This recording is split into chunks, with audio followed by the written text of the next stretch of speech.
नमस्कार। वैदिक गणित की दुनिया में पुनश्च आपका स्वागत है।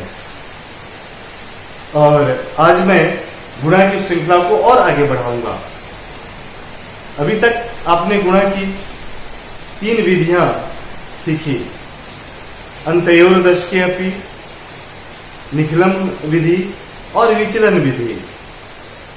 आज जो मैं विधि बताने जा रहा हूं, जिसकी मैं चर्चा करने जा रहा हूं, वो इन सब से बिल्कुल अलग है।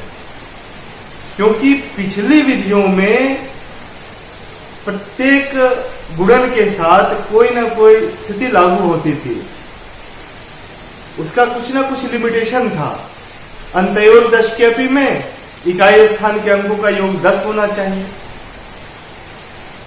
निखिलम विधि में हम सिर्फ अंक 9 से बनी संख्याओं से गुणनफल कर रहे थे, और विचलन विधि में आधार संख्या या उपाधार संख्या के निकट की संख्याओं का गुणनफल प्राप्त कर रहे थे। लेकिन यह जो आज की विधि है, इसको कह सकते हैं यह मास्टर विधि है। इस विधि की सहायता से हम किसी भी प्रकार का गुणन की क्रिया कर सकते हैं, किसी भी संख्या को किसी भी संख्या से गुणा कर सकते हैं, मल्टीप्लाई कर सकते हैं। और इस विधि का नाम है ऊर्ध्व तिर्यक विधि। ऊर्ध्व तिर्यक विधि। ऊर्ध्व का मतलब होता है सीधा, खड़ा, और तिर्यक का मतलब होता है तिरछा। तो इसको कह सकते हैं क्रॉस वाइज। तो आज हम इस विधि की चर्चा करेंगे। जब हम एक अंकीय संख्याओं का गुणनफल ज्ञात करते हैं, a इंटू बी, तो हम सीधे लिखते हैं ए बी। अर्थात ये गुणन हमारा सीधा होता है, ऊर्ध्व होता है। 2 इंटू 4 8, ये हम सीधा करते हैं। ऐसे करेंगे, ऐसे करें, 2 को 4 से मल्टीप्लाई करें या 4 को 2 से करें, बात बराबर होता है। लेकिन जब हम यही गुणन 2 अंकीय संख्याओं का करते हैं, तो हम कैसे कर सकते हैं, इसको हम समझें। यदि मान लीजिए ए बी को सी डी से गुणा करना हो,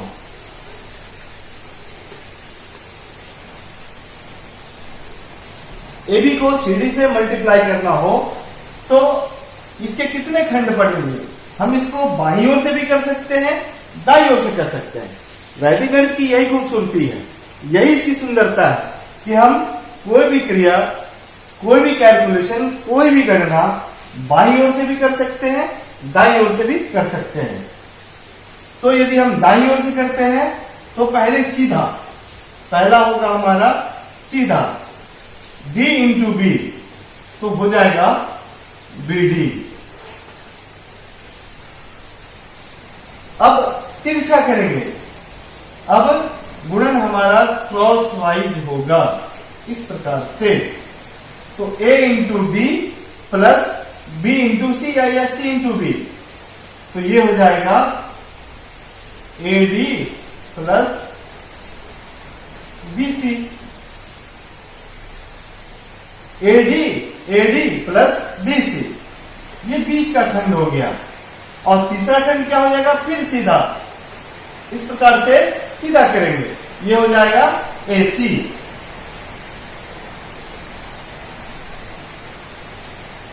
पहले ऊर्ध्व, फिर तिर्यक, फिर ऊर्ध्व।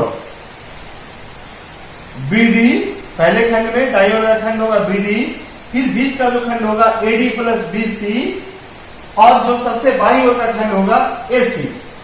और यदि हम इसको बाईं ओर से करना चाहें तो भी यही होगा, एसी फिर एडी प्लस बीसी और फिर बीडी। तो हम बाईं ओर से करें या दाईं ओर से करें, अंतर कुछ भी नहीं पड़ता। अंतर क्या पड़ेगा? आगे जब हम अंकीय गुणन करेंगे तो मैं थोड़ा सा अंतर पड़ता है, वो मैं बताऊंगा। वो अंतर यह होता है कि जब हासिल आता है तो हासिल हमें बाईं ओर से जोड़ना होता है, तो जब हम बाईं ओर से गुणन करते हैं तो हमारा 2 स्टेप हो सकता है, दाहिनी ओर से गुणन करते हैं तो एक ही बार में पूरा उत्तर हम प्राप्त कर सकते हैं। अब आइए, अब इनकी गणना हम अंकों की सहायता से करें, हम अंकों का गुणनफल प्राप्त करें। पहले मैं छोटे अंकों से गुणन की क्रिया बताता हूं। यदि 23 में 21 से मल्टीप्लाई करना हो तो, यदि 23 में 21 से मल्टीप्लाई करना हो तो पहला क्या होगा? पहला काम होगा सीधा 3 into 1 या 1 into 3, ये आएगा 3, पहला खंड हो गया, दाहिनी ओर का खंड हो गया। अब बीच का खंड क्रॉस करेंगे, 2 into 1 plus 3 into 2, 2 into 1 2, 3 into 2 6, 2 plus 6 8, 2 into 1 2 plus 3 into 2 6, 2 plus 6 8। अब दाहिनी ओर का ये तिरछा, तो 2 into 2 4, 4 8 3। आपने देखा कितनी आसानी से एक ही पंक्ति में इसका हल हमें प्राप्त हो गया। अब इसी क्रिया को हम बाईं ओर से करते हैं।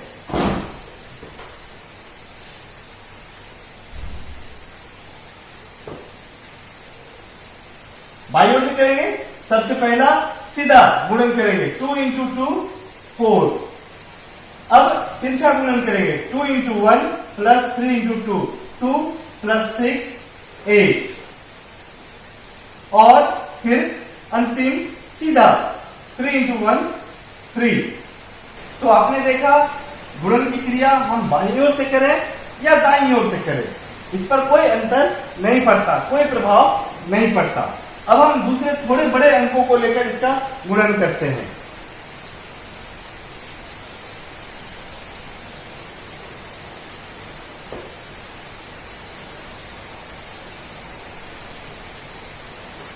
(35 into 42), इसको मल्टीप्लाई करेंगे। तो सबसे पहले हम लोग दाईं ओर से करते हैं, फिर बाद में हम बाईं ओर से भी करेंगे इसको। अब 5 into 2 सीधा गुणन करेंगे, 5 into 2 10, ये 0 लिखेंगे और हासिल यह 1 नीचे लिखेंगे। 5 into 2 10, 10 का 0 यहां लिखेंगे उत्तर के स्थान पर, हासिल 1 को नीचे लिखेंगे। अब दूसरा स्टेप है 3 into 2 plus 5 into 4, 3 into 2 plus 5 into 4, 3 into 2 6, 5 into 4 20, 20 plus 6 26, और ये एक इसको ऐड करेंगे, इसको जोड़ेंगे तो होगा 27, और हासिल हम नीचे 2 नीचे लिखेंगे। दूसरा स्टेप हो गया 3 into 2 plus 5 into 4, 6 plus 20 26, और ये एक हासिल 27, तो 7 को उत्तर के स्थान पर लिखेंगे और 2 इस प्रकार से हासिल हो जाएगा।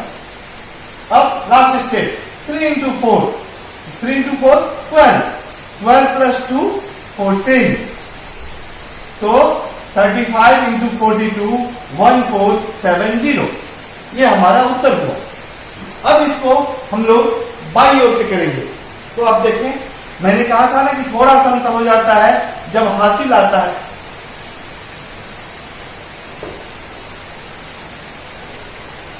(35 into 42), बाईं ओर से करेंगे तो 3 into 4 12, सीधा 3 into 4 12।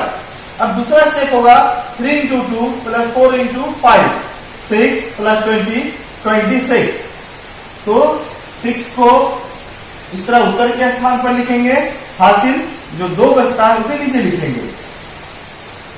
अब फिर लास्ट स्टेप हुआ 5 into 2 10, इसी प्रकार से 10 एक हासिल को नीचे लिखेंगे। अब दूसरे स्टेप पे हम जोड़ते चले जाएंगे, यह हो जाएगा 0, 6 plus 1 7, 2 plus 2 4, और ये 1 1470। अब हम इसके उत्तर की जांच करेंगे। मैं उत्तर को यहां लिख देता हूं।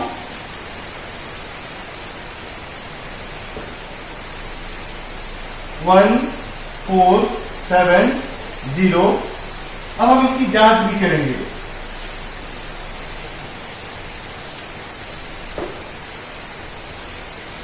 इसका डिजिटल रूट की चर्चा हमने पहले ही की है, काफी पहले की है, जोड़ वाले दिन ही की है।